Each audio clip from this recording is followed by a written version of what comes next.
getting the facts right. This is WCTI News Channel 12 at 5. Breaking news, hundreds of volunteers joined the effort on the 5th day of the search for a missing 3-year-old.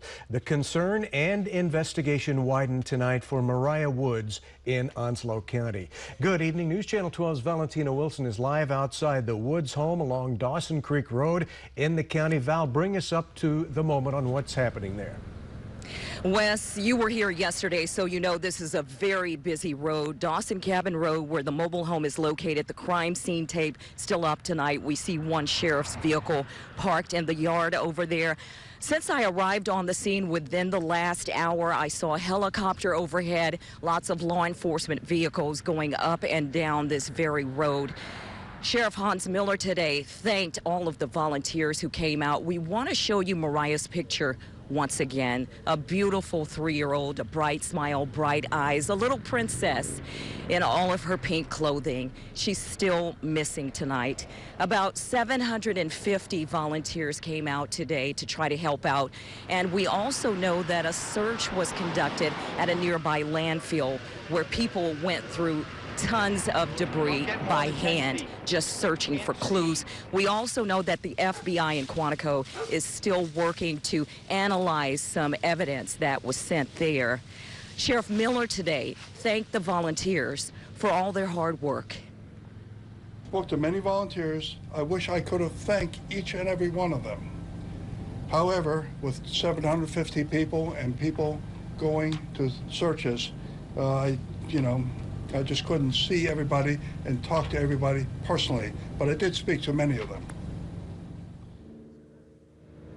And News Channel 12 did speak to some of those volunteers as well, who said they just felt compelled to do something, to get out and just try to help. Nicole Griffin joins me now to tell you about that part of the story. Nicole. Val, when I came out here this morning, there were hundreds of volunteers in lines. The road was packed. They just wanted to come out here and do what they can. They were told ahead of time that they were going to face rough conditions and probably be out in the woods for hours, but that did not stop them from wanting to help. Volunteers scoured dense woods near Dawson Cabin Road looking for any trace of Mariah. If it was my daughter or my grandchild or one of my children, I'd want everybody to come out and try to help them. Their objective, to spot anything out of the ordinary and alert an investigator. You just have to use common sense to say, that does not look like it should be here. Despite many not knowing the family personally, community members showed up in droves to help. I've seen the kids outside playing. We traveled Dawson Cabin Road quite often. And, just being here to support everybody is just important to me. Driven by the hope that their efforts will help get Mariah back home. All we can do is just have faith that we'll find her and bring her home.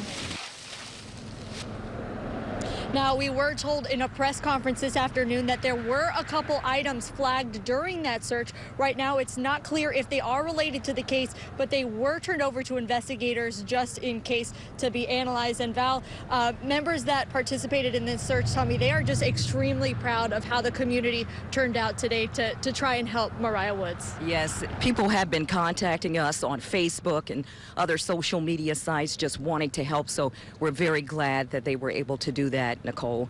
FBI Special Agent Meter also talked today during a press briefing about evidence and the need for people to remain calm as that evidence is processed.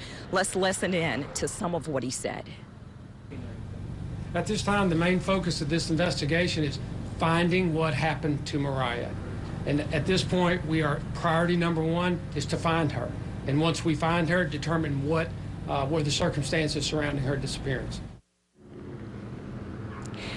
People gathered last night for a vigil in honor of Mariah and in hopes of finding her. They prayed, they offered hope, prayers, just trying to do whatever they could as a community to try to find this little girl and keep the focus on her so that people watch out. And if you've seen anything or saw the family between Sunday and Monday, to ask you to please contact law enforcement. With me now is one of the organizers of the vigil, Minister Jim Bender.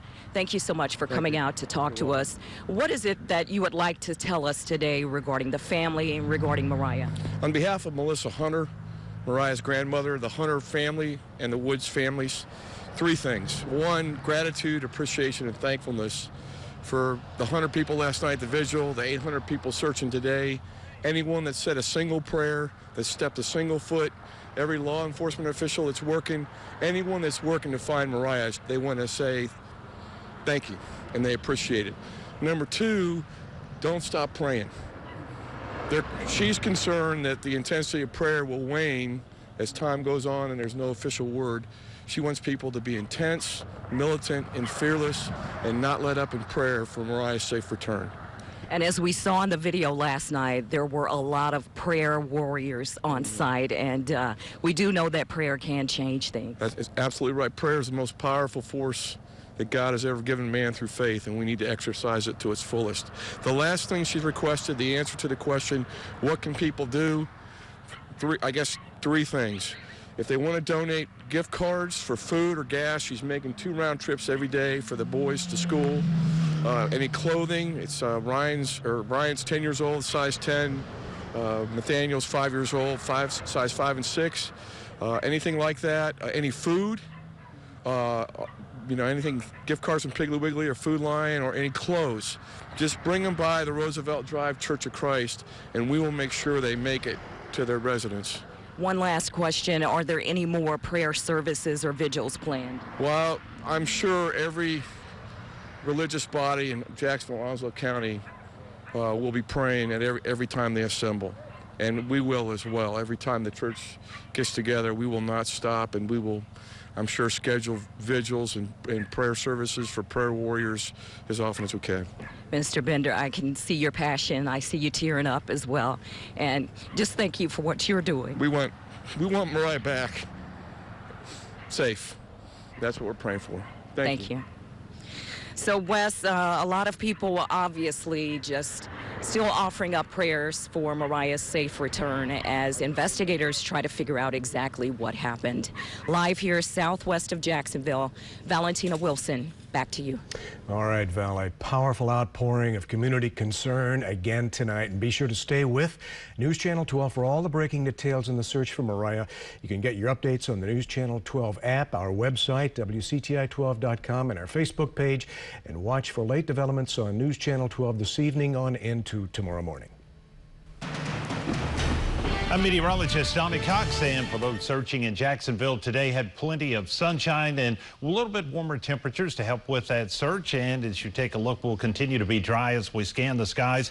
No clouds as of yet, but we will start to see the clouds increase a little bit overnight. I am tracking this one area that's moving from Georgia and will make its way out into the Atlantic off the South Carolina coast. That's a low with a cold front that will actually swing on out. It's weak, but it will pull the moisture back in. That means that you could actually see a little bit of rain shower potential tomorrow in your Saturday forecast. Otherwise, temperatures, as I mentioned, not bad for this time of year. We're right near 60 degrees, the upper 50s. For the rest of the evening, we'll continue to drop for the football games tonight, back in through the 40s with mainly clear skies after midnight, though those clouds begin to increase. I'll show you what to expect with another front and colder temperatures headed our way coming up in just a couple minutes. An escaped inmate remains on the run in Jacksonville tonight. Authorities are looking for this man, Daniel Walter England III. He was last seen wearing an orange jail jumpsuit. Thought we had a picture of him there. England was jailed on charges of breaking and entering. A heavy law enforcement presence right here was seen in the area about Country Club and Piney Green Road earlier in the day, and you should consider England dangerous. If you think you see him, call 911 emergency. And immediately. New developments tonight in the FBI Russia investigation. President Trump's ex-national security advisor pleads guilty. What that means in the progression of legal matters. And a local shopping district is crafting a special shopping weekend for you coming up. Alerting you to severe weather danger. This is Storm Track 12 Chief Meteorologist Donnie Cox. Nice day across eastern Carolina. The temperatures weren't too bad, a little cooler than what we saw yesterday. But as you make your Friday night plans, a little light jacket certainly will be in order. We're starting to drop back in the mid to upper 50s across the region at this hour. Throughout the night, those temperatures will slowly drift back into the chilly category. At least we're dry out there all across the radar. It's fabulous out there. In fact, take a look. We are clear as far as any rain is concerned. And as you take a look at the future track starting for the rest of the evening, looks like we'll remain mainly clear out there, although you do see some of the clouds trying to push in. This is by 8 o'clock in the morning. Temperatures will drop back into the 40s in the overnight. Even some inland areas may actually make it into that 38 or 39 degree category overnight. Definitely clear skies and chilly conditions this evening. A few of those clouds increasing in the overnight, and that northeast wind at about 5 to 10, certainly making it seem chilly out there. Satellite radar together can certainly show you that we'll cool off quickly with the clear skies out here, but the clouds not far away. We're watching clouds back in the western part of the state, down in South Carolina. That's all part of an area right here. You even see some showers with that pushing from Georgia into South Carolina. That's a low pressure system we showed you yesterday that would slowly sneak on off to the east. It looks like it's going to combine right out here with these showers you see offshore for tomorrow and put the moisture back in our areas. We head through the day tomorrow. We'll actually see the potential for some showers increasing. You can see that on future track. These would just be isolated showers, 20% chance tomorrow. 1 o'clock in the afternoon, they start to sneak into the area, making their way across the region. This is 3 in the afternoon. And again, you notice these are mainly light, isolated showers out there. And through the afternoon hours, those will push through. And some of you in these lighter green areas may not see the showers actually make it in. It's just that the radar and the models predicting at this moment these areas could pick up on that light shower. This is 4 in the afternoon. 6 o'clock they start to actually diminish, and by about 7 o'clock until 10 o'clock even the clouds will try to break up across the region. For tomorrow, we'll go with the temperatures a little cooler during the day tomorrow, right around that 60-degree mark, a few upper 50s inland. Mostly cloudy, that isolated shower we're talking about. Sunrise tomorrow morning at 6:58, and then after we hit 59 tomorrow, we bounce right back up with partly to mostly sunny skies on Sunday, 62 degrees. Monday, 65, and then the clouds start to increase on Tuesday. That's the big system we need to talk about. You see the 60% chance of rain on Wednesday. That is a strong cold front headed in our direction, and that will actually change things as you look at the temperatures on Thursday and Friday. It's easy to figure out what that is. That means that we'll actually see a much cooler air mass slide in. And right now, the model's kind of indicating it may stick around for a while.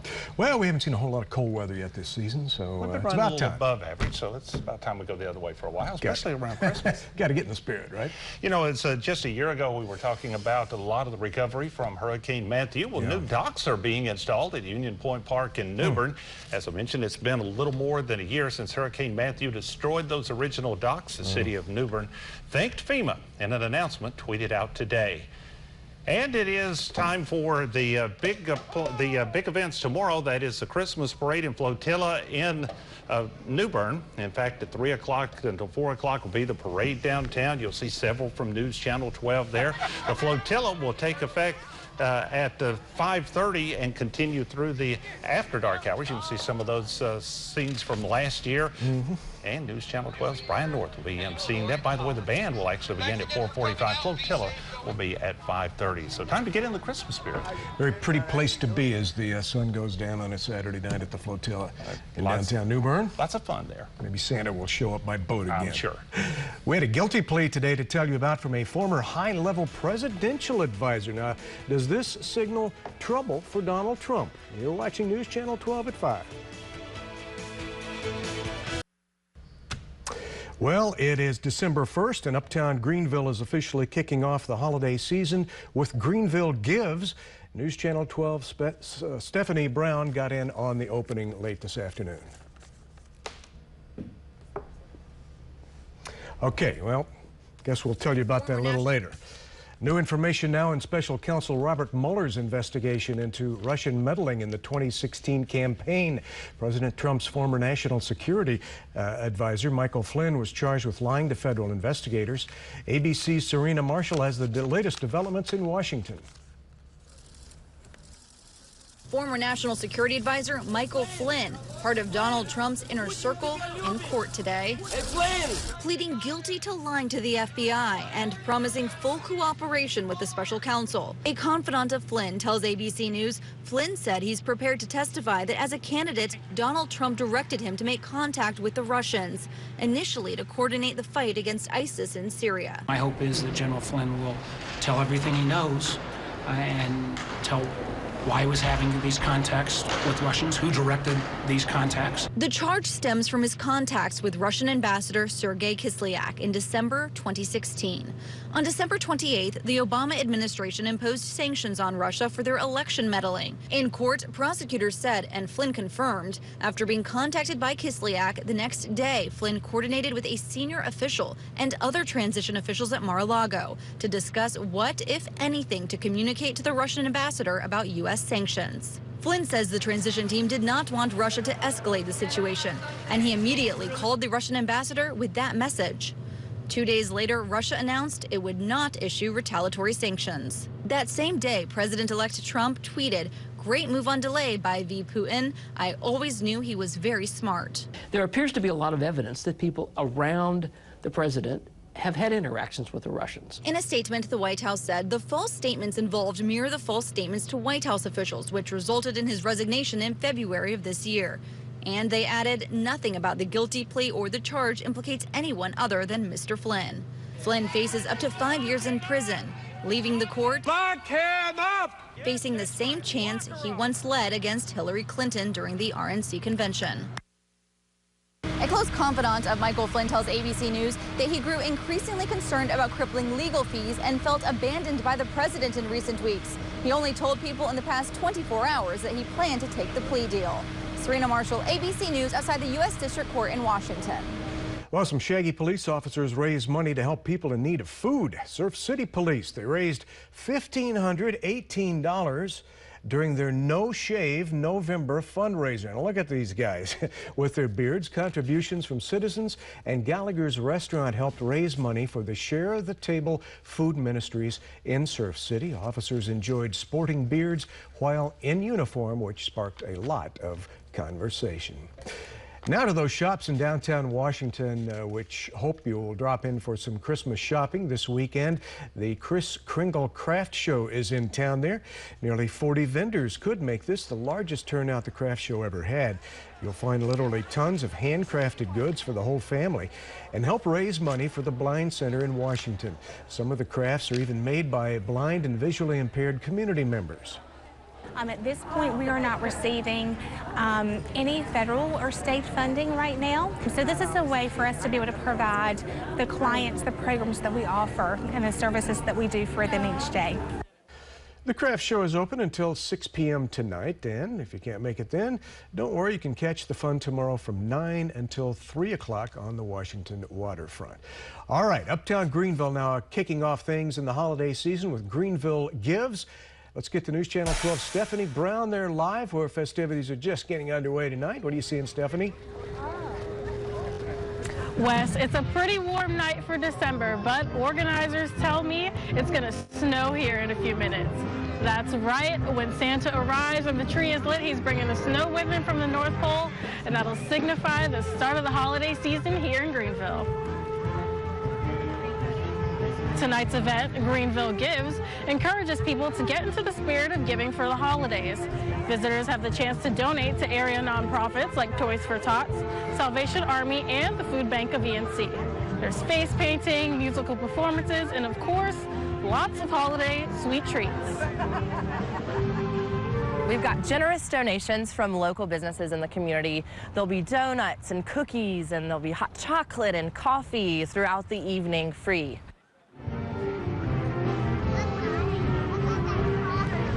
Santa and Mrs. Claus are also coming directly from the North Pole to enjoy tonight's fun.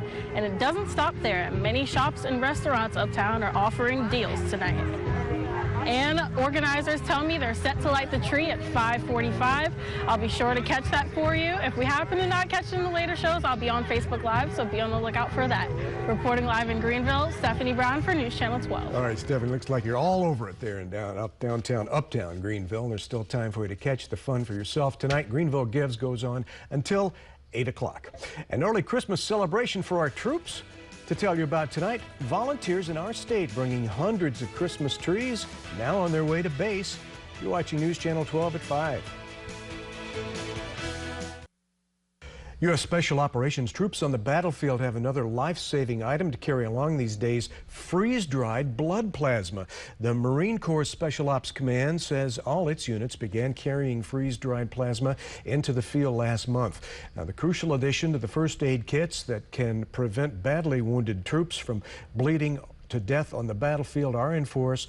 The U.S. Special Operations Command said it has been used at least 24 times already. 15 patients survived to reach a hospital. U.S. troops have more Christmas cheer in the pipeline tonight. Hundreds turn out in our state to provide trees to our men and women in uniform. You're watching News Channel 12 at 5. Well, more goodwill to our military at holiday time today. Trees for the troops. Loaded Christmas trees today in Newland, North Carolina. Photojournalist Jordan Powell was there to see the trees being loaded up. Grab a tag. Start tagging all of them. Everyone. Just go ahead and throw it on. Today we're doing a Trees for Troops event every year for 13 years now with FedEx. To deliver Christmas trees to military bases across the United States. They're going to ship to Fort Gordon, which is an Army base. Tiny tree! Yeah, that's the Charlie Brown right there. Yes, sir. I served about 9 years in the Marine Corps and I'm hurt in Afghanistan. We did have Trees for Troops on my base. It's awesome that they do it, and it's awesome getting the youth involved. Do you have a tag on that one? No, take it. Not getting up, pal. Go. We have the junior ROTCs from Avery County High School. They come, they help load the trees, get them in the truck. I think this will mean that it's like remembrance of like when they were able to go and hang out with their families and have fun on Christmas. I definitely think they're going to appreciate it. It's going to mean a lot, especially the guys that just get back from deployment. Greatest thing I just hope troops realize how much we appreciate what they've done for us. And just let them know that people are looking out for them. People care about them. Hey guys, what's knocking off? Our quota for today is 200, and I think that we're gonna exceed that and hit about 250. 312. That's what we ended up with. That's a lot. Our goal was 200 here. It's another way you can show gratitude. It's great to be able to give back to military families and the people that give so much for us. FedEx with a lot of goodwill going now to Fort Gordon. Thanks for watching. It's time for News Channel 12 at 5:30. Getting the facts right. This is WCT.